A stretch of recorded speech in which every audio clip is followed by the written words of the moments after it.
Hi there. Season's greetings. Happy holidays. This is Greg Mahochko, the host of Nerds United on YouTube. This is my dog, Coco. She can't avoid the spotlight. Just want to wish you all a very Merry Christmas. We're doing something special on the YouTube channel today. I'll be reading to you a very classic, beloved by generations, How the Grinch Stole Christmas. Dr. Seuss. Let's begin now.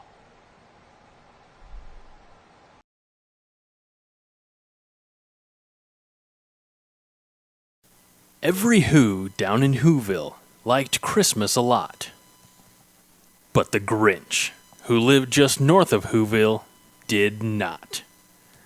The Grinch hated Christmas, the whole Christmas season. Now please don't ask why, no one quite knows the reason. It could be his head wasn't screwed on just right. It could be, perhaps, that his shoes were too tight. But I think that the most likely reason of all may have been that his heart was 2 sizes too small. But whatever the reason, his heart or his shoes, he stood there on Christmas Eve hating the Whos, staring down from his cave with a sour, grinchy frown at the warm lighted windows below in their town, for he knew every Who down in Whoville beneath was busy now hanging a mistletoe wreath.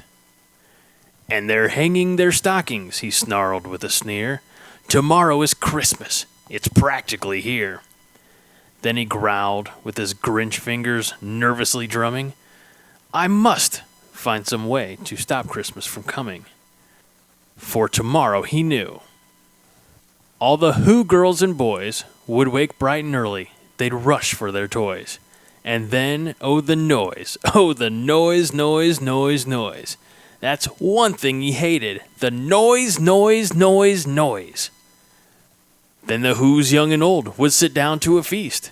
And they'd feast, and they'd feast, and they'd feast. They would feast on Who pudding and rare Who roast beast, which was something the Grinch couldn't stand in the least. And then they'd do something he liked least of all.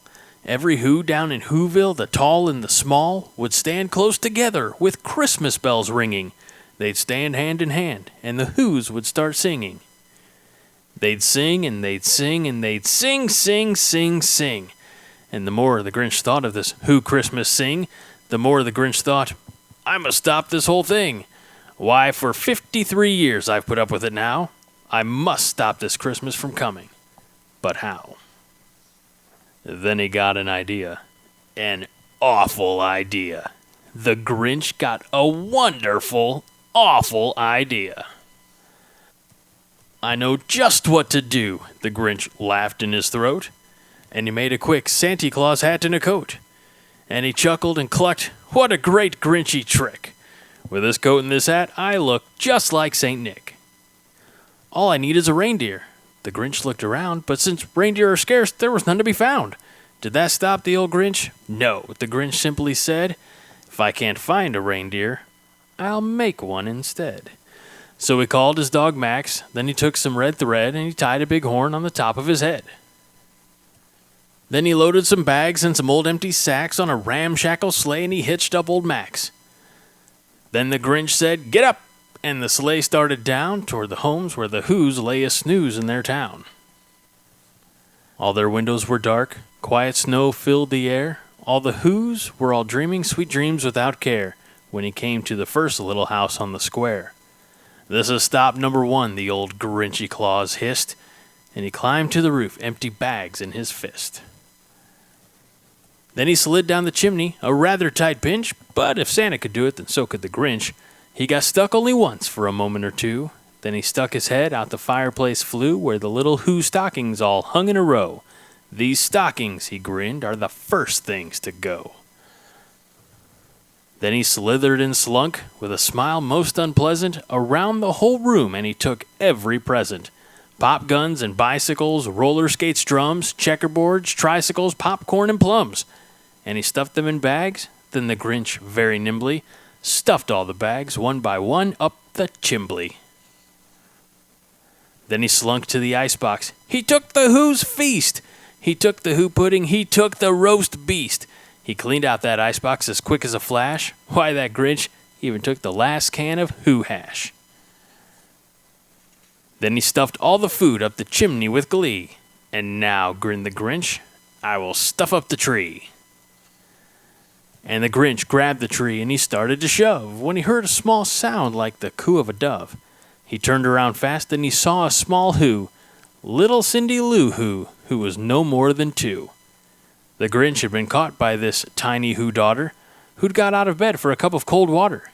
She stared at the Grinch and said, "Santa Claus, why? Why are you taking our Christmas tree? Why?"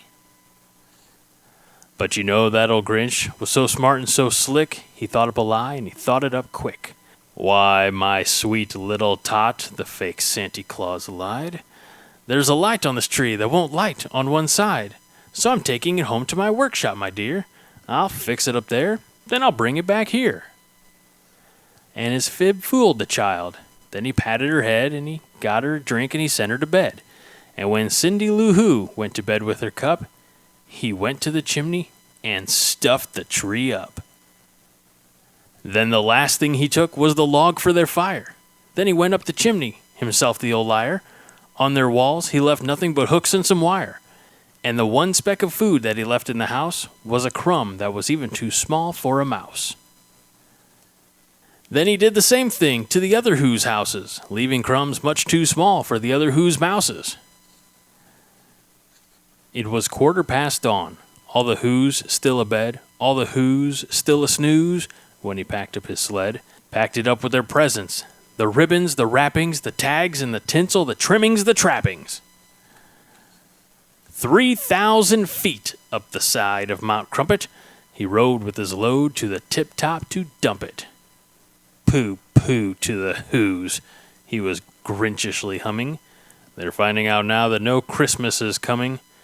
They're just waking up, I know just what they'll do.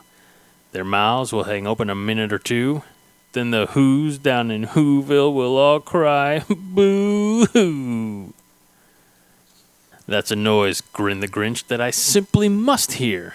So he paused, and the Grinch put his hand to his ear, and he did hear a sound rising over the snow. It started in low, then it started to grow. But the sound wasn't sad. Why, the sound sounded merry. It couldn't be so, but it was merry, very.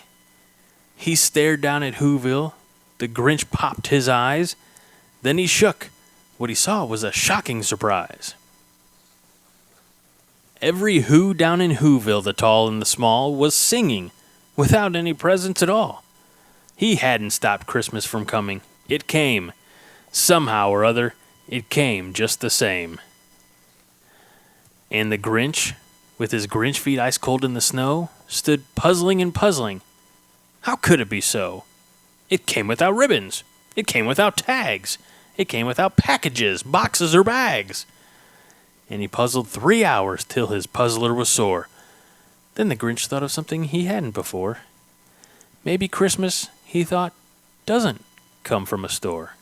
Maybe Christmas, perhaps, means a little bit more. And what happened then? Well, in Whoville they say that the Grinch's small heart grew 3 sizes that day. And the minute his heart didn't feel quite so tight, he whizzed with his load through the bright morning light, and he brought back the toys and the food for the feast.